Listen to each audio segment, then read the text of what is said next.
So in the last classes, we had discussed about the different disorders of carbohydrate metabolism.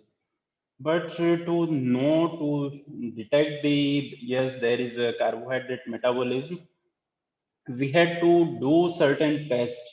And those tests which are used to detect any disturbance in carbohydrate metabolism, they are considered as the biochemical test for carbohydrate metabolism detection, disturbance detection. And there are no single tests we can say, yes, this is the foolproof test, because there are some, during the interpretation, we may misinterpret the results. So there are a number of tests, and we have to do the two or three tests to check these disturbances. And the chief energy source, or the chief carbohydrate which is present in the blood, it is the glucose. So most of the biochemical tests, they are more or less related with the glucose concentration. So these biochemical tests for detecting the carbohydrate metabolism disturbance, they are often difficult to know what particular test to do in order to establish or confirm a particular diagnosis.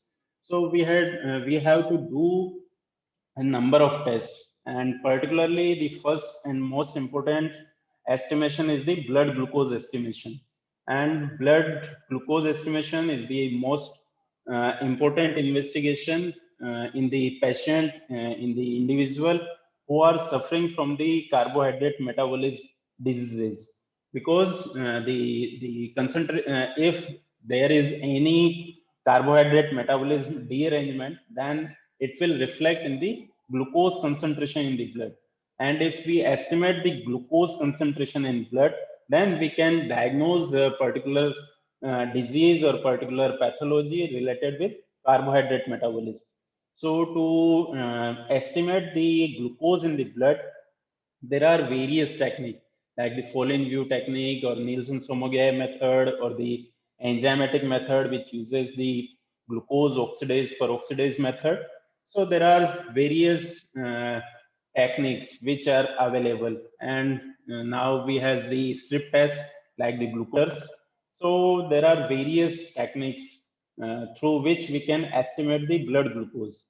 But during the interpreting the blood glucose level in the patient, we have to consider few things like from where we are taking the blood. Because if we are taking the blood from the arterial or capillary or venous sources, then the concentration or the interpretation of the result may be different. How much time we had elapsed during the estimation and during between the estimation of glucose concentration and the collection of the blood. Because if we are not separating these cells early, then the cells can utilize the glucose, and uh, we may we may get a low glucose concentration. So to prevent these conditions or these situations, we generally use the sodium fluoride for blood glucose estimation. We have to take the blood in sodium fluoride vials. So because sodium fluoride, it is a inhibitor of enolase enzyme, and the glycolysis is hampered in the blood, and we will get the actual glucose concentration. Apart from these, the age of the patient, the sex of the patient, they also influence the glucose concentration. And if the patient is on certain medication, these medicaments, they also influence the blood glucose concentration in the patient. So these few things we have to keep back in our mind, so we can reach a proper interpretation of the glucose concentration. For this blood glucose estimation, it is a precise and accuracy of blood glucose measurement can usually improve by using the plasma or the serum instead of the whole blood.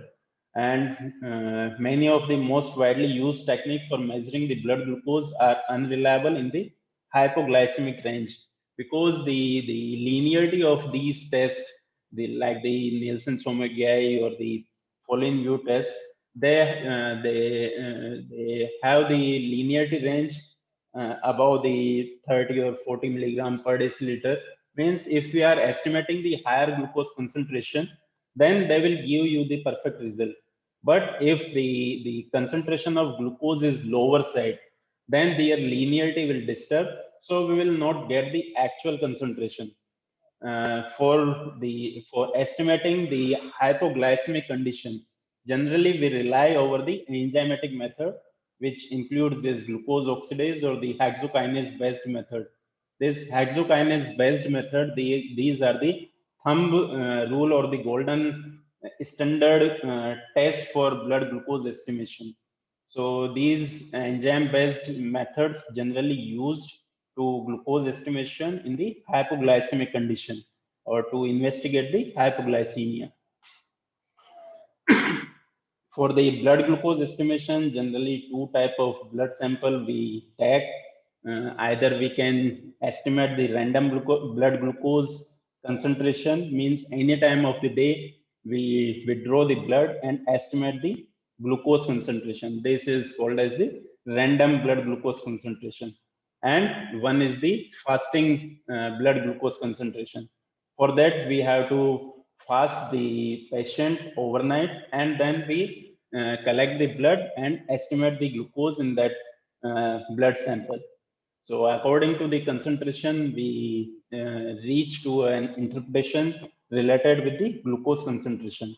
And apart from these direct glucose concentration, one more test which is related with the glucose is a oral glucose tolerance test or the intravenous glucose tolerance test. So patient is kept on fast, and the measured amount of glucose is given orally or intravenously. The patient, the non-ruminant patients, which has the intestine, which has no ailment in their alimentary canal, then we can give the glucose orally. But if there is a diarrhea or vomiting like condition, then in such patient we have to infuse the glucose intravenously.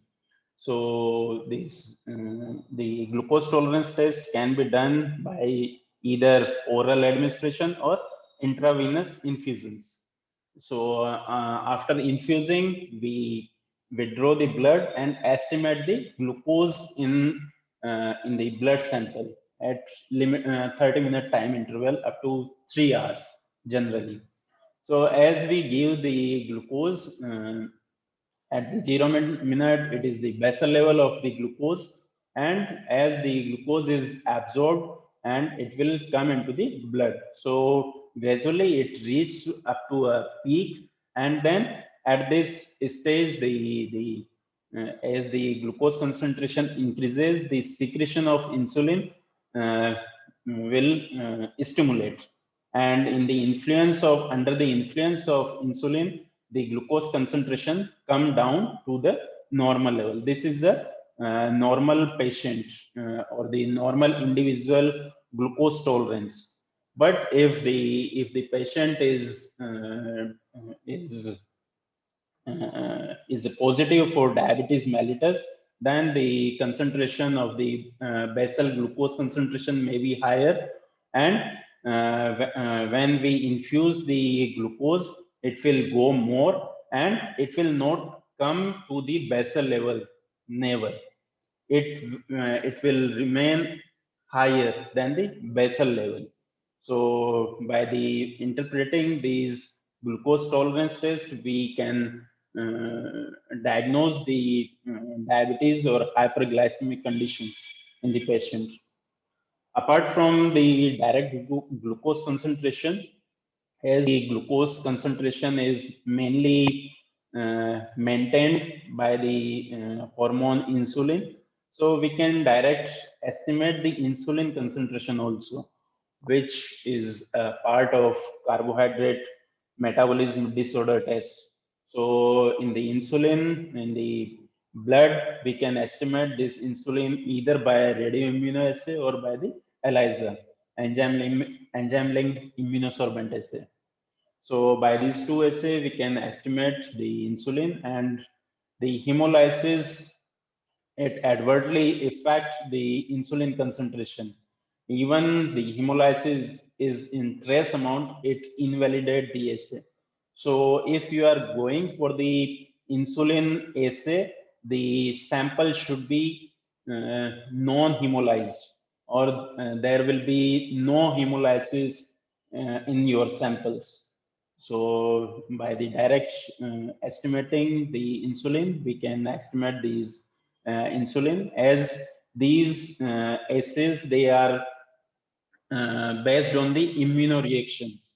So if a compound, if a molecule, or if a chemical that can react with the antibodies which are specific to insulin but not insulin, these reactive substances can also give you the color reaction. So these are the insulin reactive compounds or insulin reactive immunoassays. So the plasma proinsulin and the proinsulin like components, they can also react with these assay and give you the picture, or they give you the concentration of the insulin. So during the interpreting the results of insulin immunoassay, we have to take care of these component also. Apart from this, other test is the diazoxide infusion test. We infuse the diazoxide, and after the infusion of this molecule, the glucose concentration, it rises in the normal individual. And it may be useful in establishing the inappropriate insulin secretion. Means if we are giving the diazoxide, normally it increases the glucose concentration, or the diazoxide, it diminishes the secretion of the insulin. So in the absence of the insulin, the glucose concentration rises. So after infusing this molecule, we estimate the blood glucose and the insulin both. And if there is insulinoma, then there is the hypersecretion of the insulin. So there, in such insulinomas, we will not get the higher concentration of the glucose or minimum amount of the insulin. Generally, after giving this diazoxide, the very minute amount of insulin is present, or even we will not get the insulin. But if the patient is affected with the insulinoma, then the amount of the insulin will be more than the normal patient. Other is the insulin suppression test. In suppression test, there are two type of tests. One is the alcoholic infusion test, and second is the fish insulin test. So these suppression tests, they are used to demonstrate the inappropriate insulin secretion. For the alcohol infusion test, we put the patient over fast up to 36 hours. Then we infuse the 500 ml of 15% ethanol in normal saline in 4 hours, not in just single go. Your drip should be completed in 4 hours. After this, we collect the blood before the infusion, and half hourly interval, means 30-minute interval during the up to 4 hours of the infusion. And in these blood sample, we estimate the glucose and the plasma insulin. In the normal subjects, they exhibit a moderate to marked fall in the blood glucose concentration. In the presence of alcohol, again, it decreases the insulin secretion, and we will get the